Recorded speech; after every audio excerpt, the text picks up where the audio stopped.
నమస్తే, welcome to media debate. This is Sumitra. ఈరోజు గురు పౌర్ణమి. గురుదేవులను స్మరించుకోవాల్సిన భక్తిపూర్వక సందర్భం. హిందూ చైతన్య స్రవంతిలో గురువులకు ముఖ్య స్థానం ఉంటుంది. ఈ క్రమంలో కలియుగంలో అవధూతలకు ప్రాశస్త్యం పెరిగింది. గతంతో పోల్చుకుంటే అవధూతలను దైవంతో సమానంగా పూజిస్తున్నారు. ఇదే కోవలో షిరిడి సాయిబాబా దేవాలయాలు పెద్ద ఎత్తున వెలుస్తూ వచ్చాయి. కానీ ఇటీవలి కాలంలో షిరిడి సాయి మీద వివాదాలు రావడంతో ఈ పరిస్థితికి కొంత బ్రేకర్ ఏర్పడింది. ఈ క్రమంలో అరుణాచలంకు ప్రాధాన్యత పెరుగుతోంది. ముఖ్యంగా విద్యావంతులు, ఉన్నత వర్గాల వారు అరుణాచలం వైపు మొగ్గు చూపుతున్నారు. ప్రతి పౌర్ణమికి అక్కడ గిరి ప్రదక్షిణలు చేయటాన్ని విశిష్టతగా భావిస్తూ ఉంటారు. ముఖ్యంగా ఆషాఢ పౌర్ణమి, గురు పౌర్ణమి సందర్భంగా వేల సంఖ్యలో భక్తులు అక్కడ గిరి ప్రదక్షిణలు చేపడుతున్నారు. అసలు గురుతత్వం ఏంటి? గురువును ఎలా ఎంచుకుంటాం? ఇటీవల కాలంలో అరుణాచలంకు పెరుగుతున్న ప్రాముఖ్యత ఏంటి? ఎందుచేత అరుణాచలం పట్ల భక్తులు మొగ్గు చూపుతున్నారు అనే విషయాల్ని ఇవాల్టి మీడియా డిబేట్లో చర్చించుకుందాం. ఇక ఇదే అంశంపై చర్చించడానికి మనతో పాటు స్టూడియోలో ఉన్నారు విశ్లేషకులు జయసింహ గారు, అలాగే జూమ్లో యాడ్ అవుతున్నారు సూర్యపని మాధవ్ గారు. నమస్కారం అండి. సార్, అంటే ఈరోజు గురు పౌర్ణమి విశిష్టతని ఒకసారి మీరు తెలియజేస్తారా జయసింహ గారు? ఈరోజు గురు పౌర్ణమి అనుకుంటున్నాం కదండి. మన డిబేట్ కూడా సాయిబాబా గురించి, అరుణాచలం గురించి పెట్టుకున్నాం. కానీ నిజానికి ఈరోజు గురు పౌర్ణమి అని ఎందుకన్నామంటే, ఈరోజు ఆషాఢ పౌర్ణమి. ఈ ఆషాఢ పౌర్ణమి రోజు జరిగింది ఏంటంటే, ద్వాపర యుగంలో వ్యాస భగవానులు అవతరించారు. వ్యాసుడు అంటే ఎవరు అంటే, అంతకుముందు ఒకే వేదంగా, ఒకే రాశిగా ఉన్న వేదాన్ని ఋగ్వేద, యజుర్వేద, సామవేద, అథర్వణ వేదాలని 4 విభాగాలుగా చేసి అంటే మానవ జాతి, మనుషులు కలియుగంలో ఉండే మానవులు ఈజీగా వేదాన్ని నేర్చుకోవడం కోసం దాన్ని విభజించినవారు. ఆయన విభజించాడు కాబట్టి వ్యాసుడు అయ్యారు. అట్లనే ఆ తర్వాత 18 పురాణాలు, ఉపపురాణాలు, భారతం లాంటి ఇతిహాసము ఇవన్నీ రాసి మానవ జాతికి ముఖ్యంగా సనాతన ధర్మాన్ని పాటించే భారతీయులకి ఆయన ఎంతగానో మేలు చేశారు. అందుకే ఆయనని సాక్షాత్తు నారాయణ స్వరూపంగా భావిస్తారు. వ్యాసుడు అంటే నారాయణుడు ఒక అంశ. నారాయణుడు అనేక అవతారాలు ఎత్తుతుంటాడు. ఇప్పుడు కృష్ణుడు కూడా విష్ణుమూర్తే. కానీ కృష్ణుడు వచ్చిందేమో ధర్మాన్ని ఉద్ధరించడానికి, వ్యాసుడు వచ్చింది జ్ఞానాన్ని పంచి జనాల్లో బ్రహ్మజ్ఞానాన్ని పెంచి జనాలకి మోక్ష మార్గాన్ని చూపించడం కోసం వచ్చారు. అందుకని ఆయనను గురువుగా భావిస్తాం.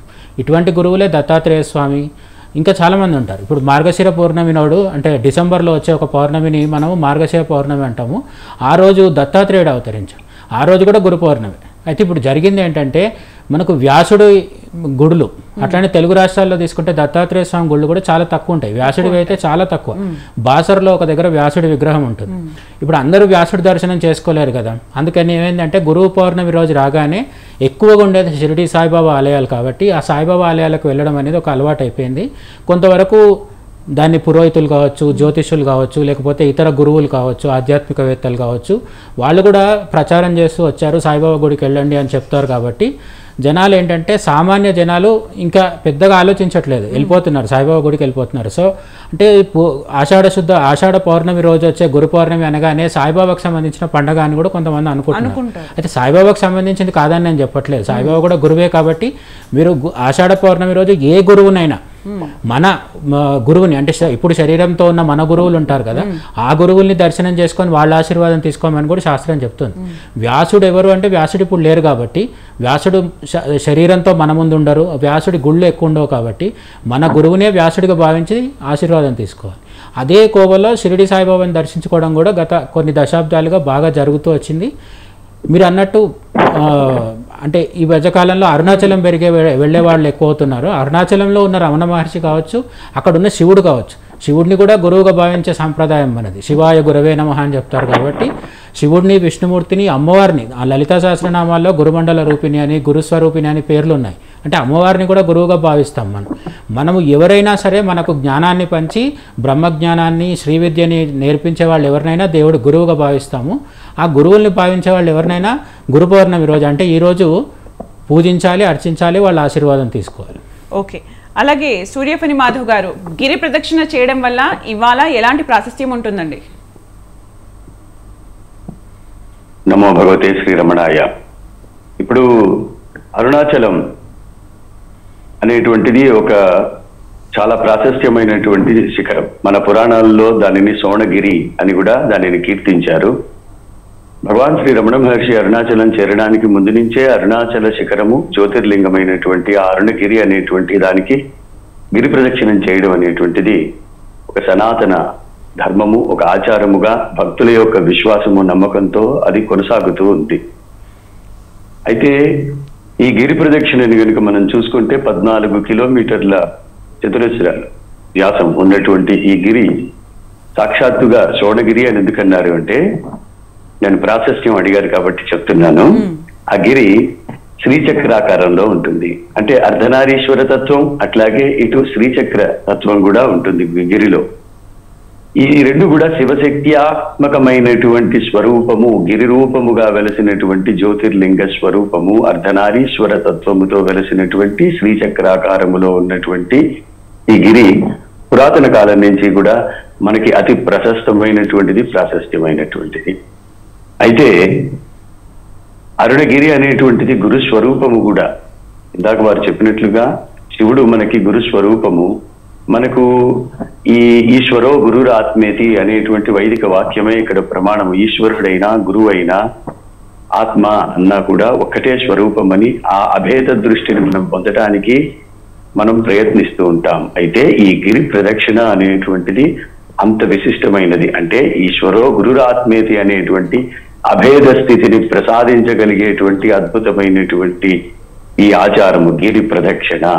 అయితే చాలా మంది ఈ రోజుల్లో గిరి ప్రదక్షిణ అనేది మరి నడవలేక కార్లలోను, ఆటోల్లోనూ ఇలా చేస్తున్నారు. కానీ భగవాన్ శ్రీ రమణ మహర్షి గిరి ప్రదక్షిణం చేసే విధానాన్ని మనకు ఆ రోజు నేర్పి ఉన్నారు. ప్రత్యక్షంగా వారు ఆచరించి ఉన్నారు. గురువులు అనగా వారు నడిచినటువంటి మార్గాన్నే మనల్ని నడిపించేటువంటి వాళ్ళు. రమణ మహర్షి గిరి ప్రదక్షిణానికి వెళ్తూ ఉండేవారు. ప్రతి పౌర్ణానికి తప్పనిసరిగా వెళ్తూ ఉండేవారు. గిరి ప్రదక్షిణ 4 గంటల్లో 5 గంటల్లో పూర్తి చేశామని గొప్ప చెప్పుకోవడం కాకుండా దాదాపుగా గిరి ప్రదక్షిణను ఆ రోజుల్లో వాడు 2 రోజులు, 3 రోజులు, 4 రోజులు చేసేవాడు. అడుగులో అడుగు వేసుకుంటూ శివనామస్మరణతో గిరియే శివస్వరూపముగా భావించి చేస్తారు. భక్తితో, శ్రద్ధతో గిరిపైనే లక్ష్యముంచి ఆంతర్య అనుసంధానంతో చేసినప్పుడు ఈ గిరి ప్రదక్షిణ అనేటువంటిది సాక్షాన్ మోక్షదాయకమని మనకి అరుణాచల పురాణంలోనూ భగవాన్ శ్రీ రమణ మహర్షి కూడా ప్రత్యక్షంగాను అనుభవనీయంగా మనకి తెలిపి ఉన్నారు. అలాగే ఈ గిరి ప్రదక్షిణ మార్గంలో మనకి 9 లింగాలు ఉన్నాయి. ఈశాన్య లింగం, నైరుతి లింగం, ఈ రకంగా 9 లింగాలు ఉన్నాయి.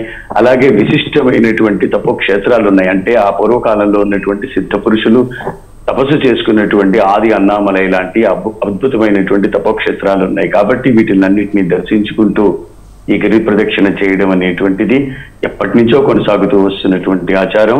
ప్రత్యేకముగా పౌర్ణమి నాడు బాగా ఎక్కువగా ఎన్నో ప్రాంతాల నుంచి వచ్చి తిరువన్నామలైలో ఉన్నటువంటి అరుణగిరికి ప్రదక్షిణం చేస్తూ ఉంటారు. ముఖ్యముగా ఈ రోజు గురు పౌర్ణమి సందర్భముగా ఈ అరుణగిరి అంతాయు కూడా ఆ ఓం నమ శివాయ అనేటువంటి ఆ భగవన్నామ స్మరణతో మారుమ్రోగుతూ ఉంటుంది. అరుణాచలేశ్వర అని ఆర్తనాదంతో భక్తులందరూ కూడా ఆ గిరి చుట్టూతా గిరి రూపమై వెలసినటువంటి అరుణగిరికి ప్రదక్షిణం చేస్తారు. అది అరుణగిరి యొక్క ప్రదక్షిణ ప్రాశస్త్యము. ఆ రకంగా చేసినట్లయితే సాధకుని యొక్క ఆంతర్య మానసిక వికాసం, వ్యక్తిత్వ వికాసం అన్ని, అంటే ఆ గిరి ప్రదక్షిణ మార్గంలోనే వాళ్ళు మౌనంగా మాట్లాడకుండా కేవలం గిరి గురించే, మనం అక్కడ ప్రదక్షిణ గురించే వచ్చాం. సెల్ ఫోన్లో ఇయర్ ఫోన్లు పెట్టుకొని పాటలు వింటూ సరదాగా కబుర్లు చెప్పుకుంటూ కాకుండా శివుడి చుట్టూ మనం ప్రదక్షిణం చేస్తున్నామనేటువంటి దివ్య భావనతో చేసినప్పుడు అది అరుణగిరి ప్రదక్షిణం అవుతుంది. అదండి. ఓకే, ఇప్పుడు తను చెప్తున్నట్టు అంటే ఎంతో కాలం నుంచి, ప్రాచీన కాలం నుంచి కూడా ఈ యొక్క ఆనవాయితీ ఉంది. మధ్యకాలంలో చాలా మంది సాయిబాబా టెంపుల్స్కే వెళ్ళారు. మళ్ళీ ఇప్పుడు యూత్ అటువైపు వెళ్తున్నారు. దీనికి కారణం ఏంటి అంటే వాళ్ళు ఎలాంటి చేంజెస్ వచ్చాయని అనుకోవచ్చు? అంటే గ్రౌండ్ లెవెల్లో ఒక మార్పు అయితే జరుగుతుందండి. షిరిడి సాయిబాబా మరీ పురాతనమైన వ్యక్తి కాదు. ఆయన 1918 వరకు శరీరంతో ఉన్నారు. 1918వ సంవత్సరం దసరా రోజు బాబా శరీరాన్ని వదిలారని చెప్తారు. ఆ తర్వాత ఆయనని ఇప్పుడున్న షిరిడి ఆలయం ఏదైతే ఉందో అది ఆలయము ఒక కోటీశ్వరుడు, బాబా భక్తుడే ఒక కోటీశ్వరుడు శ్రీకృష్ణుడి కోసం కట్టిస్తారు. శ్రీకృష్ణుడిని అందులో చేద్దామని కట్టిస్తారు. అయితే బాబా శరీరం వదిలేయడంతో ఆయన భౌతిక కాయాన్ని తీసుకొచ్చి దాంట్లో పార్థివ దేహాన్ని అక్కడ సమాధి చేశారు. సమాధి చేసిన తర్వాత చాలా సంవత్సరాలు, చాలా దశాబ్దాల వరకు కూడా అక్కడ విగ్రహం ఉండేది కాదు. ఊరికే ఒక ఫోటో పెట్టేవాడు. అప్పుడంతా జనం కూడా తక్కువ ఉండేవారు. 1970s తర్వాత జనాల్లో క్రమంగా ఏమంటారు పబ్లిసిటీ పెరిగింది. ఎందుకు పెరిగింది అంటే ఉద్దేశపూర్వకంగా కొందరు చేశారని కొందరు అంటారు. మామూలుగా కూడా భక్తులు ఏంటంటే వాళ్ళు వెళ్ళినప్పుడు వాళ్ళకి కోరికలు తీరాయనుకోండి వచ్చి చెప్తుంటారు కదా, చెప్పినప్పుడు మళ్ళీ ఇంకొంతమంది వెళ్తుంటారు. అట్లా మనం గమనించినప్పుడు ఏంటంటే మన తెలుగు రాష్ట్రాల్లో ఎకిరాల భరద్వాజ గారు అని ఉన్నారు. ఆయన కొన్ని పుస్తకాలు రాయడము, సాయిబాబా తత్వాన్ని చెప్పడము, ఇవన్నీ చేయడం ద్వారా కొంత ప్రాచుర్యం తీసుకొచ్చారు ఆంధ్ర ప్రాంతంలో. అట్లనే తెలంగాణ ప్రాంతంలో కూడా బాగా విస్తరించింది సాయిబాబా భక్తి అనేది. ఈ భక్తి విస్తరిస్తూ ఏమైందంటే లాస్ట్ ఒక 10 ఏళ్ల కిందటి వరకు అది పీక్స్కి వెళ్ళిపోయింది. షిరిడి సాయిబాబాని ఒక గురువుగా భావించే వాళ్ళతో ఏ సమస్య లేదు. అయితే కొందరు ఏంటంటే సాయిబాబానే పూర్తి స్థాయి దైవంగా, గురువుగా అనే కాకుండా సాయిబాబానే శివుడు, సాయిబాబానే విష్ణు, అందుకే మన తెలుగు రాష్ట్రాల్లో సాయి రామ్, సాయి కృష్ణ అని పేర్లు పెట్టుకోవడం కూడా చూస్తుంటాం. అట్లా పెట్టుకునేదాకా వెళ్ళింది. అప్పుడు కూడా ఏం సమస్య లేదు, సాయిబాబా భక్తితో ఎవరికి ఏం సమస్య లేదు. ఎందుకంటే సాయిబాబాని మనము పురుష సూక్తము, మన రుద్రము, శ్రీరుద్రం వీటితో పూజిస్తున్నారు. హిందూ వేద సంస్కృతి ప్రకారమే సాయిబాబా గుళ్ళలో పూజలు జరుగుతున్నాయి. అయితే కొందరు అభ్యంతరం ఏంటంటే, అంటే సనాతన ధర్మాన్ని కట్టర్ హిందువులు అంటారు కదా మామూలుగా మన వాడుక భాషలో, అంటే బాగా సాంప్రదాయవాదులు అంటున్నది ఏంటంటే సాయిబాబాని గురువుగా కాకుండా దైవంగా భావించడం మొదలుపెట్టి సాయిబాబా పాదాల దగ్గర వేరే ఫోటోలు తీసుకొచ్చి పెట్టడము, దత్తాత్రేయ స్వామి ఫోటో పెట్టడము, శివుడి ఫోటో పెట్టడము, గణపతి ఫోటో పెట్టడం. ఇప్పుడు వినాయక చవితి వచ్చింది అనుకోండి, వినాయకుడి విగ్రహం తెచ్చి సాయిబాబా పాదాల దగ్గర పెడుతున్నారు. భక్తుల పారవశ్యం ఎక్కువైపోయి. షిరిడీలో జరుగుతుందా అంటే షిరిడీలో యాక్చువల్గా కొన్ని జరగవు. షిరిడీలో పొద్దున్న సాయంత్రం విష్ణు సహస్రనామం చదువుతారు, అక్కడంతా హిందూ సాంప్రదాయమే ఉంది. కానీ చిన్న చిన్న గుళ్ళల్లో వేరే చోట్లలో జరుగుతుంది ఏంటంటే ఒక పీఠాధిపతి కానీ స్వామీజీ కానీ ఎవరి మార్గదర్శనం లేదు. సాయిబాబా ఆలయాలు ఏంటంటే సాయిబాబా మందిరాలు అంటాం. అందుకే మనం ఇప్పుడు శివాలయం, విష్ణువాలయంలా కాకుండా సాయి మందిరం అంటున్నాం. దీంట్లో సాంప్రదాయం, ఆచారం చాలా తక్కువ ఉంటున్నాయి. మినిమం ఉంటుంది, కొంతవరకు ఉంటుంది. కానీ సాధారణంగా ఏంటంటే భక్తులు తమ ప్రేమ భక్తితో ఏదైతే తోస్తే అది చేసుకుంటూ వెళ్ళిపోతున్నారు. మొన్న ఎవరో షేర్ చేశారు సోషల్ మీడియాలో, అమ్మవారి నవరాత్రులు ఉంటాయి కదా, అమ్మవారి నవరాత్రులలో ఒకరోజు మోహిని అవతారం ఉంటుంది అమ్మవారికి. అమ్మవారిని మోహిని అవతారంలో అలంకరిస్తారు. ఆ రోజు షిరిడి సాయిబాబా కూడా మోహిని అవతారం అలంకారం చేశారు ఏదో గుళ్ళో. అట్లనే సాయిబాబా గుడి ఆలయం శిఖరం మీద, ఆ ఆలయంలో ఉండే ఆ శిఖరంలో ఉండే అన్ని విగ్రహాలతో పాటు యేసుక్రీస్తు విగ్రహము, శిల్వ ఇట్లాంటివి కూడా పెడుతున్నారు. అంటే అన్ని మతాల్ని తెచ్చేసి హిందూ సాంప్రదాయంలో కలుపుతున్నారు అనేది కొంతమంది అభ్యంతరం. వాళ్ళ అభ్యంతరాల్లో కూడా నిజానికి కొంతవరకు న్యాయం ఉంది. అంటే దీన్ని ఒక పద్ధతిలో పాటించాల్సిన అవసరం అయితే భక్తులకు ఉంది. అట్లా అదే టైంలో భక్తుల భక్తిని మాత్రం నేను శంకించట్లేదు. సాయిబాబాని వాళ్ళు చాలా భక్తితో భావించి, గురువుగా భావించి, దైవంగా భావించి పూజ చేస్తూ వచ్చారు. అయితే మీరు అన్నట్టు మీరు అడిగిన క్వశ్చన్ ఏంటంటే అరుణాచలంకి ఎందుకు మళ్ళింది అని. తెలుగు రాష్ట్రాల్లో నిజానికి దత్త సాంప్రదాయం అనేది కర్ణాటక, మహారాష్ట్ర ప్రాంతాల్లో, గుజరాత్లో ఎక్కువ ఉంది. మీకు అక్కడ గానగాపూర్ అని నృసింహ సరస్వతి ఉంటుంది, మాణిక్య ప్రభు ఉంటారు, అట్లనే ఇంకా చాలామంది అక్కల్కోట్లో కూడా ఒక అవధూత ఉంటారు. ఈ విధంగా దత్తక్షేత్రాలు కర్ణాటక, మహారాష్ట్రాల్లో ఎక్కువ ఉన్నాయి. అక్కడ వాళ్ళు పూజిస్తారు. సాయిబాబాని కూడా మనకంటే ముందు నుంచి కర్ణాటక, మహారాష్ట్ర ప్రజలు పూజిస్తున్నారు. కానీ తెలుగు రాష్ట్రాల్లో ఏమైందంటే సాయి భక్తి మాత్రం పెరిగింది. దత్తాత్రేయ స్వామి భక్తి లాగా కాకుండా సాయిబాబా భక్తి డైరెక్ట్గా పెరిగిపోయింది. సాయిబాబా ఆలయాలు కట్టడం, సాయిబాబాని స్వతంత్రంగా ఒక దత్త అంశగా కాకుండా సాయిబాబాని ఒక దేవుడిగా పూజిస్తూ వస్తున్నారు. ఈ భక్తికి ఈ మధ్యకాలంలో జరిగింది ఏంటంటే చాగంటి వారి ప్రవచనాలు కావచ్చు, సామవేదం ప్రవచనాలు కావచ్చు, సామవేదం షణ్ముఖ శర్మ ప్రవచనాలు కావచ్చు, వీళ్ళు అరుణాచలం గురించి, రమణ మహర్షి గురించి విస్తృతంగా, అద్భుతంగా, చాగంటి గారి ప్రవచనం ఒకసారి మీరు అరుణాచలం గురించి కానీ రమణ మహర్షి గురించి కానీ ఒకసారి విన్నారనుకోండి, మీకు వెంటనే కలిగే కోరిక ఏంటంటే వెళ్ళిపోవాలి, అరుణాచలం వెళ్ళిపోవాలనిపిస్తుంది. అంత గొప్పగా చెప్తారు ఆయన. నిజానికి ఆయన చెప్పినవి అన్ని చాలా నిజం కూడా. నిజంగా రమణ మహర్షి జీవితం చాలా గొప్పది. మనం అందులో చాలా నేర్చుకోవాల్సిన విషయం ఉంటుంది. సందర్భంగా రమణ మహర్షి గారి గురించి అలాగే మీరు చెప్తున్నారు కదండి, అరుణాచలం వైపు ఎందుకు మళ్ళారంటే చాగంటి కోటేశ్వరరావు గారు వాళ్ళ ప్రవచనాలు విన్న తర్వాత ఒక అనుభూతి, అంటే ఇది మంచి అందరు ఎడ్యుకేట్ అవుతున్నారని అనుకోవచ్చా మనం? ఖచ్చితంగా. అంటే ఇప్పుడు సాయిబాబా ఆలయాల్లో జనం తగ్గుతున్నారు, అరుణాచలంలో పెరుగుతున్నారు, ఈ కంపారిజన్ కాదు. అంటే పుణ్యక్షేత్రాలు అంటే అవేవో కార్పొరేట్ కంపెనీలు, లేకపోతే అంటే ఈ వీళ్ళ గిరాకీ తగ్గింది, వాళ్ళ గిరాకీ పెరిగింది అన్నట్టు కాదు. గుడి అనేది ఒకటి ఉన్నప్పుడు ఆ గుడికి కొంత ఎవరికి నచ్చిన వాళ్ళు వస్తుంటారు. ఇప్పుడు శివాలయాలు తీసుకోండి, సాయిబాబా ఆలయాలు కంటే ముందు నుంచి శివాలయాలు ఉన్నాయి. అట్లనే తిరుపతిలో తిరుపతి క్షేత్రం ఉంది. ఇప్పుడు వచ్చినంత జనం కొన్ని ఏళ్ల కింద వచ్చేవాళ్ళు కాదు. జనం రావట్లేదు కాబట్టి ఆ ఆలయం ప్రశస్తి తగ్గింది అని అనుకోవడానికి లేదు. అయితే అరుణాచలం పట్ల తెలుగు వాళ్ళ అవగాహన, ముఖ్యంగా మీరు అన్నట్టు యువత ఎందుకు అటు వెళ్తుంది అంటే ఈ ప్రవచనాల ద్వారా బాగా ప్రచారం అయితే జరిగింది. ఇంతకుముందు అరుణాచలం అంటే మన వాళ్ళకి, అంటే నేను లిటరల్గా చెప్తున్నాను, అరుణాచలం అంటే రజనీకాంత్ సినిమా అనుకునేవాళ్ళు ఒకప్పుడు. ఆ స్థితి నుంచి ఇప్పుడు అరుణాచలం అన్నా ట్రిప్ లాగా వెళ్ళొచ్చే వాళ్ళు అంటే తమిళనాడు గుళ్ళు చూస్తూ చూస్తూ అంటే చిదంబరము లేకపోతే ఇటువంటి అంటే కంచి మధురై చూసినప్పుడు అరుణాచలం కూడా చూసి వచ్చేవాళ్ళు. చాలా మంది అయ్యప్ప దీక్షలో భాగంగా కూడా వెళ్ళేవాళ్ళు. ఇప్పుడు ఏంటంటే ప్రత్యేకంగా అరుణాచలం కోసం వెళ్ళడం అని, ప్రతి పౌర్ణమి రోజు వెళ్ళడం అనేది, అంటే గిరి ప్రదక్షిణ యొక్క ప్రాముఖ్యతని చాగంటి కోటేశ్వరరావు అని నేను చెప్పాను, కానీ ఇంకా చాలామంది ప్రచారం చేస్తున్నారు. ఎవరికి వీలైనంత ద్వారా అంటే యూట్యూబ్లో వీడియోస్ రావడం అనేది ఒక రెవల్యూషన్ జరిగింది. అంటే ఇప్పుడు ప్రతి వారికి కూడా ఏ అనుమానం వచ్చినా సరే యూట్యూబ్లో మీరు నండూరు శ్రీనివాస్ గారు అని ఉన్నారు, ఆయన కూడా అరుణాచలం మీద ఒక సిరీస్ చేశారు మొత్తం. అక్కడ క్షేత్రం గురించి, అక్కడ జరిగే ఒక చిన్న చిన్న విశేషాల గురించి, పూజల గురించి చాలా వివరంగా ఆసక్తికరంగా చెప్పారు. ఇప్పుడు అవన్నీ చూసిన తర్వాత ఏంటంటే చాలామంది వీకెండ్ వచ్చినా కానీ వరుసగా లీవులు వచ్చినా సరే ముందు తిరుపతి, యాదగిరిగుట్ట లేకపోతే విజయవాడ అనుకొని వెళ్ళేవాళ్ళు కదా, ఇప్పుడు అట్లా అంతా వాళ్ళందరూ అటు డైవర్ట్ అవుతున్నారు. ఓకే, ఇప్పుడు మనము సూర్యపని మాధవ్ గారితో మాట్లాడదాం. అంటే ఈరోజు స్పెషాలిటీ అంటే ఈరోజు భక్తులు అక్కడికి వస్తారు కదండి, పెద్ద ఎత్తున ఎలాంటి విశిష్ట పూజా కార్యక్రమాలు నిర్వహిస్తారు? పౌర్ణమి రోజు అరుణాచలానికి విశిష్టత ఎందుకంటే ఈ గిరి ప్రదక్షిణ అనేటువంటిది ప్రారంభమైంది కూడా పౌర్ణమి రోజునే. కాబట్టి ఏంటంటే ఈ పౌర్ణమి రోజున ఇక్కడ గిరి ప్రదక్షిణ మాత్రమే విశిష్టత. ఆలయంలో ప్రతినిత్యం అరుణాచలేశ్వరుడికి అనిత్యం సేవా కైంకర్యాలు యథావిధిగా జరుగుతాయి. ప్రత్యేకంగా పౌర్ణమి రోజు అక్కడ ఉన్నటువంటి క్షేత్ర ఆలయాలన్నింటిలోనూ ఉత్సవాలు జరుగుతాయి. అంటే అరుణాచల క్షేత్రంలో ఉన్నటువంటి ఉప ఆలయాలతో సహా ప్రతి ఆలయంలోనూ కూడా విశేషమైనటువంటి పూజలు ఈ పౌర్ణమి రోజున నిర్వర్తిస్తారు. కాబట్టి అరుణాచలంలో పౌర్ణమి అనేటువంటిది విశిష్టం. ఇది గిరి ప్రదక్షిణ అనేటువంటిది ఇక్కడ అతి ప్రాశస్త్యమైనటువంటిది. అయితే ఇప్పుడు డిబేట్ లో ఉన్నటువంటి అంశం ప్రకారంగా ఒక్కసారి మనం పరిగణించినట్లయితే అరుణాచలం యొక్క అంటే గిరి విశిష్టతని పూర్వం నుంచి కూడా అరుణగిరి చరిత్రే ఉంది, అరుణ పురాణమే ఉంది.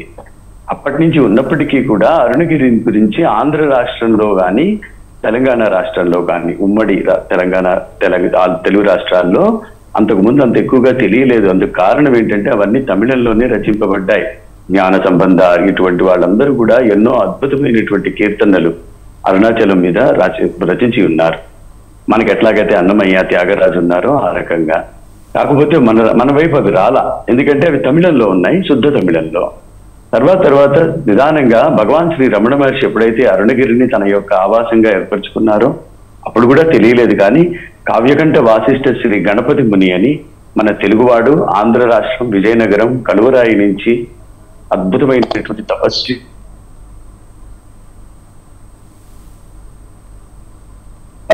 గురువు అరుణాచలం వెళ్ళి ఆయన అరుణగిరిలో ఉన్నటువంటి రమణ మహర్షిని తన యొక్క గురువుగా స్వీకరిస్తారు. ఆ రమణ మహర్షిలో ఉన్నటువంటి దివ్యత్వాన్ని కూడా మనందరికీ కూడా తెలియజేశారు. అప్పటికి చాలా మందికి తెలియదు అసలు. మౌనస్వామి, బ్రాహ్మణ స్వామి అని పిలిచినటువంటి వాళ్ళు ఆయన కూడా ఒక అవధూతే. వాస్తవానికి చెప్పాలంటే గుడిలో ఉన్నటువంటి చెట్టు కింద కూర్చొని ఉంటే ఆ చెట్టు మీద నుంచి రాత్రిపూట రిలీజ్ అయ్యేటువంటి ఆ వాయువులన్నీ శరీరం మీద పడి శరీరం అంతా బంకగా మారిపోయి తెల్లగా ఆయన చూస్తే భూత పిశాచంలాగా అనుకుని చుట్టూ భయపడే వాళ్ళలాగా ఉండేవాళ్ళ ఆ రోజుల్లో. మరి ఆయన నిర్వికల్ప సమాధిలో ఉన్నప్పుడు అవధూత అంటే అవధులను దాటినటువంటి వాడు అవధూత. ఆ రకంగా ఉన్నటువంటి రమణ మహర్షిలో ఉన్నటువంటి దివ్యతత్వాన్ని గుర్తించింది గణపతి ముని. ఆ తర్వాత ఆయనకి భగవాన్ శ్రీ రమణ మహర్షి అనేటువంటి నామాన్ని ఇవ్వడం, ఆ రకంగా పిలవాలి, ఆయనలో ఉన్నటువంటి భగవత్ తత్వాన్ని లోకానికి తెలియజేసి తెలుగు రాష్ట్రాల్లో ముఖ్యంగా తెలియడానికి ప్రతి సభలోనూ కూడా గణపతి ముని ఎక్కడికి వెళితే అక్కడ ఆయన మహారాష్ట్ర, ఒరిస్సా, మధ్యప్రదేశ్, అలాగే కర్ణాటక, ఆంధ్రప్రదేశ్, తెలంగాణ రాష్ట్రాల్లో గణపతి ముని సంచరించినప్పుడు రమణ మహర్షి గురించి చెప్పడం మొదలుపెట్టి వాళ్ళందరినీ కూడా రమణ మహర్షి గురించి చెప్తూ వచ్చారు నిదానంగా. అలా తిరువన్నామలై ఆశ్రమానికి వెళ్ళినటువంటి వాళ్ళందరూ గిరి ప్రదక్షిణం చేయడం ఆనవాయితీగా వస్తూ ఉండింది ఆ రోజు నుంచి ఈ రోజు వరకు. ఇప్పుడు వారు చెప్పినట్లుగా నిజంగా చాగంటి కోటేశ్వరరావు గారు ఇలాగా పూజ్యులు వాళ్ళందరూ కూడా ప్రవచనకర్తలు అరుణగిరి గురించి ఇప్పుడు చెప్తున్నారు. అప్పుడు తమిళంలో ఉన్నవి ఇప్పుడు తర్జుమా చేసి తెలుగులో చెప్తున్నారు. నిజంగా అరుణగిరి పురాణం అనేటువంటిది అద్భుతమైనటువంటి పురాణం. పెరియ పురాణం అనేటువంటిది కూడా వీళ్ళ దాంట్లో ఎన్నో వస్తాయి. సో ఇప్పుడు రమణ మహర్షి గురించి విశిష్టత చాలా గొప్పది. అయితే ఇప్పుడు సాయిబాబా అయినా రమణ మహర్షి అయినా గురువు ఒకటే స్వరూపం. ఈశ్వరో గురురాత్మేతి, ఎవరైనా ఒకటే స్వరూపం. కాకపోతే ఆ ఆనవాయితీ ఎందుకు వచ్చింది? గురు పౌర్ణమి అనేటువంటి ఆనవాయితీ ఎందుకు వచ్చింది, దాని యొక్క విశిష్టత ఏంటి అని తెలుసుకొని పండగ జరుపుకుంటే అది అర్థవంతమైనటువంటి పండగ అవుతుంది. కానీ ఆ విశిష్టత ఏంటో తెలియకుండా మనం గురు పౌర్ణమి రాజు అంటే ఏ గురువు అయినా అని కాదు, వ్యాస భగవానుడి దగ్గర నుంచి వస్తున్నటువంటి గురు పరంపరని మనం సనాతన వైదిక ధర్మాల్లో ఉన్నటువంటి అంతరార్థాలని గుర్తించి ఋషులే నిజంగా మనకి గురువులు. వ్యాస మహర్షి ఋషి, ఆయన గురువు. ఆ గురువు ఋషి గురువు అయినప్పుడు మన గోత్ర ఋషులు కాదా, వాళ్ళు గురువులు కాదా? ఈ రోజు మన గోత్ర ఋషులందరినీ కూడా మనం గురువులుగా పూజించాలి. కేవలం మనకి విద్యా ప్రదానం చేసినటువంటి వాళ్ళు, ఆధ్యాత్మిక తత్వజ్ఞానాన్ని పరిచయం చేసినటువంటి వాళ్ళే కాదు, మన గోత్ర ఋషులు కూడా మన గురువులే. అది ఈ రోజు గురు పౌర్ణమిలో ఒక పాయింట్ యాడ్ చేస్తున్నా. కేవలం ఏదో వ్యాస మహర్షి అష్టాదశ పురాణాలని చతుర్దశ 4 వేదాల కింద విభజించాడని కాదు, ఆయన గోత్ర ఋషి. ముందు మనం ఋషుల్ని గుర్తించాలి. బాబా కూడా ఒకటే చెప్పారు, నువ్వు నీ తండ్రిని మార్చుకుంటావా చెప్పు అన్నారు ఆయన. ఎవడి సనాతన ధర్మాన్ని వాడు పాటించమనే చెప్పాడు బాబా. అది అనుష్ఠానాన్ని విడవద్దని బ్రాహ్మణులందరికీ కూడా చెప్పారు. అనుష్ఠానం విలువ చెప్పారు, వేదం విలువ చెప్పారు, గీత విలువ చెప్పారు, భాగవతం విలువ చెప్పారు. కాబట్టి మనం ఈ రకంగా చూడక్కర్లా. ఈ రోజు బాబా ఆలయానికే వెళ్ళక్కర్లా. మనం వెళ్లాల్సింది ఎక్కడికో తెలుసా? మన ఋషుల దగ్గరికి. మన గోత్ర ఋషుల్ని గురువులుగా పూజించాలి. వ్యాస మహర్షి మనకి గురువు, మహర్షి ఋషి. భారతీయ సనాతన ధర్మం అనేటువంటిది వైదిక ఋషులు అందించినటువంటి జ్ఞాన నిధి. ముందు అది తెలుసుకోకుండా ప్రపంచంలో ఎంతో మంది అత్యుత్తమమైనటువంటి గురువులుందురుగాక, అందరూ సమానమే అగుదురుగాక, అన్ని మతములు సమానమే అవ్వునుగాక. కానీ నా తండ్రిని ఇంకొకటితో నేను పోలిస్తే ఒప్పుకుంటానా?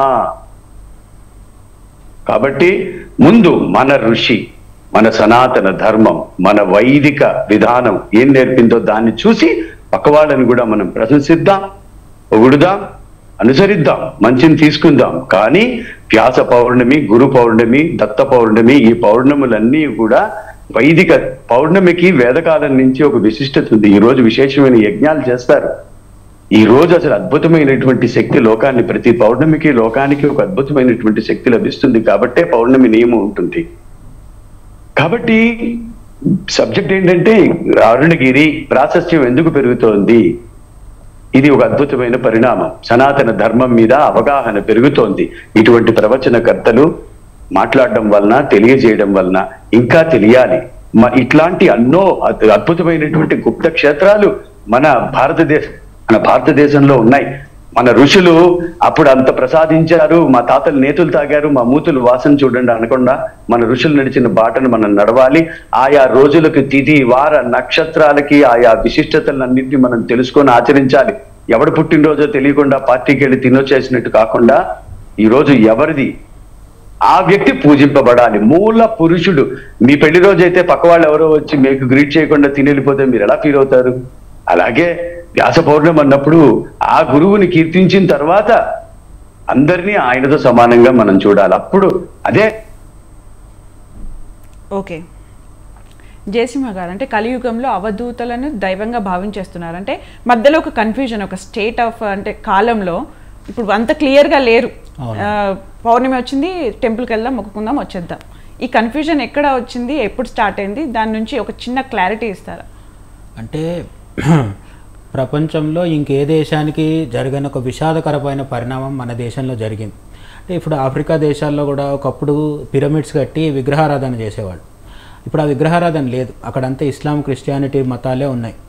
మన దేశంలో కూడా ఇస్లాం ఉంది, క్రిస్టియానిటీ ఉంది. కానీ అవి మన దేశంలో పుట్టిన మతాలు కాదు. ఎందుకు వచ్చాయంటే గత 1000 సంవత్సరాల్లో దండయాత్రలు జరిగినప్పుడు మనల్ని బ్రిటిష్ వాళ్ళు పరిపాలించారు 200 ఏళ్ళు. అంతకుముందు ఒక 700-800 సంవత్సరాలు మొఘల్ రాజులు, మహమ్మద్ గజ్నీ ఇట్లాంటి వాళ్ళందరూ కూడా ఉన్నారు. అంటే ఇతర విదేశీ మతాల నుంచి వచ్చిన వాళ్ళు రావడం వల్ల మన దగ్గర వేరే ధర్మాలు వ్యాప్తి చెందినాయి. ఆ కాలంలో శివుడిని, విష్ణువుని, అమ్మవారిని పూజించడం మాత్రం మిగిలింది. ఈ గురువుల్ని పూజించడము, దత్త సాంప్రదాయం అనేది లేదు. దత్త సాంప్రదాయం ఇప్పటిది కాదు. దత్తుడు త్రేతాయుగంలో అవతరించాడని చెప్తారు. ఇంకా కొన్ని కథనాలు ఉన్నాయి. ఆ దత్తాత్రేయుడు అవతరించినప్పుడు యుగయుగాల నుంచి కూడా గురువుని దైవంగా ఆరాధించే ఒక అంశం, ఒక ఇదైతే ఉంది మన దగ్గర. ఆ క్రమంలో మన ఆంధ్ర రాష్ట్రంలోనే పిఠాపురంలో శ్రీపాద శ్రీవల్లభుడని అవతరించారు 1300 శతాబ్దంలో. ఆ తర్వాత చాలామంది గురువులు అవతరించారు. వాళ్ళని ఆరాధించే ఆ సంప్రదాయం ఉండింది. కానీ నేను చెప్పినట్టు మధ్యలో సమాజంలో వచ్చిన రాజకీయ సాంఘిక మార్పుల వల్ల ఆ ఒత్తిళ్ల వల్ల అది డిస్కంటిన్యూ అయిందండి. Okay, thank you so much అండి. ఈరోజు విశిష్టతను అలాగే చేంజెస్ గురించి చెప్పినందుకు థ్యాంక్ యూ సో మచ్ అండి జయసింహ గారు. అలాగే సూర్యఫణి మాధవ్ గారు థ్యాంక్ యూ సో మచ్ అండి. ఇవాళ మీ టైంని కేటాయించి చాలా విషయాలు తెలియజేసినందుకు. ఇది వాళ్ళ mid day debate. Stay tuned.